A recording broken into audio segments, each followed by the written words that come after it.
young people can't find jobs or homes. The population has grown too fast, and people feel like they're being that the government has totally screwed up the entire immigration system to the detriment of our nation.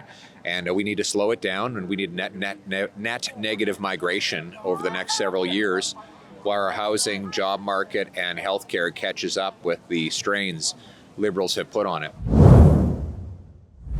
Sidney Vizard for Rebel News, coming to you from Calgary, Alberta, for a special interview I did with Pierre Poilievre. Today, someone in Canada's political career will be determined. That is Pierre Poilievre. Following his loss during the federal election, he was found looking for another seat, losing his Carleton riding, one that he's held for 20 years.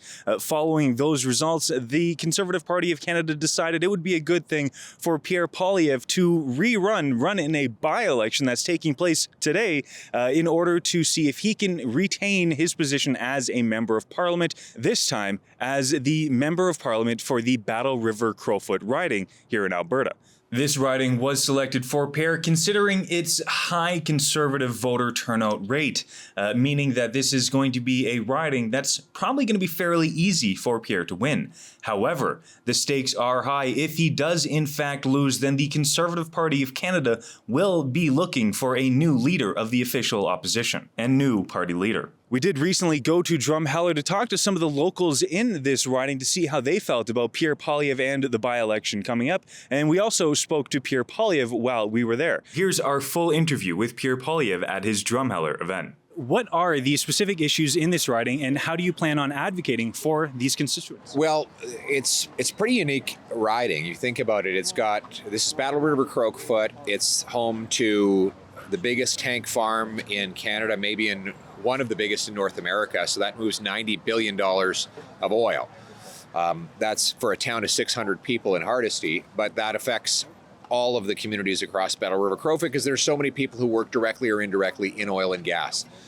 So fighting for pipelines, a massive increase in oil and gas production would really make the small towns hum with activity. It'd be more jobs and more opportunity for the youth. So that would be the top one.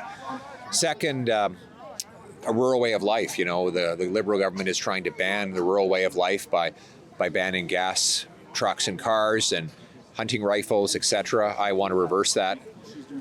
Give people the freedom to choose what kind of car or truck they drive, keep their hunting rifles, their firearms. Third, I would say, hearing a lot about immigration. Young people can't find jobs or homes. The population has grown too fast, and people feel like they're being that the government has totally screwed up the entire immigration system to the detriment of our nation. And we need to slow it down, and we need net negative migration over the next several years, while our housing, job market, and healthcare catches up with the strains Liberals have put on it.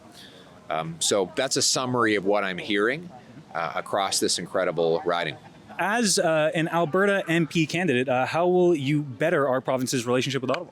Look, I don't know if it's necessarily bettering the relationship with Ottawa. I think it's standing up and fighting for Alberta. Ottawa's been telling Alberta to pay up and shut up for the last 10 years, and we need someone who will stand up and fight back against that attitude. And that's what I'm going to do. The West needs to have fair treatment in Confederation. That means giving our farmers fair treatment. In this trade war, for example, Mr. Carney said nothing and did nothing for the canola farmers until I spoke up about it.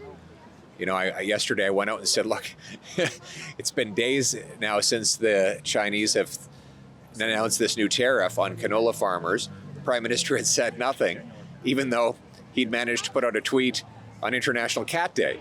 And what do you know, later that afternoon, he said, okay, I'm going to do something on canola. Well, that shows that having a strong national leader amplifying the concerns of local residents in Battle River Crowfoot will be a major advantage. So you can count on me to use my megaphone as leader to fight for oil and gas workers in Hardisty, in Camrose, Consort, Coronation, Castor, and beyond. You can count on me to fight for the prison guards here in Drumheller who are facing death every day from the chaos in the prisons that Liberals have unleashed.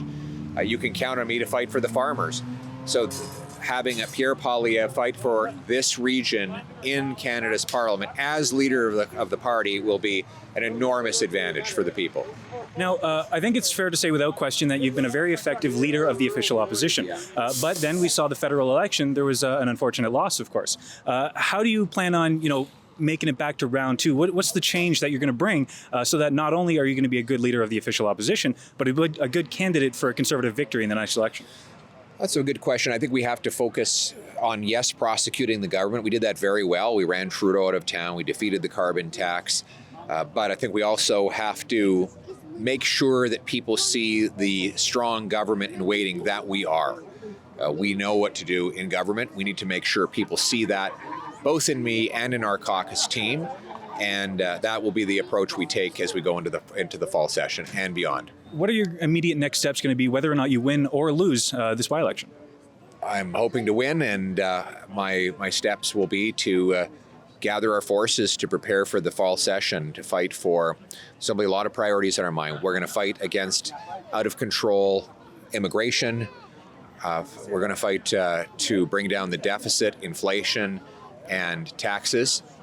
We will be fighting to unleash our resources by building pipelines, mines, and resource projects, and cracking down on crime. Major reforms to lock up criminals and keep our communities safe.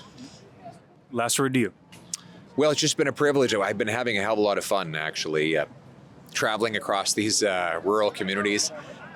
Welcomed at the ranches, the farms, the bronc matches, the rodeos, farmers markets, the greasy spoon diners. It's just fun. It's good folks. It's what you see is what you get. Give you the shirt off their back type of people. And I've really enjoyed the last couple of months getting to know this region, and it's been a real blessing. It's been humbling, but in the best possible way. Let me know in the comments, how do you feel about Pierre Poilievre running as an Alberta Member of Parliament? For Rebel News, I'm Sidney Vizard. DoneGettingScrewed.com is where you have to go if you want to see the latest on Alberta independence type stories, those revolving around the treatment that this province has been getting from Ottawa. And you can see all that at DoneGettingScrewed.com.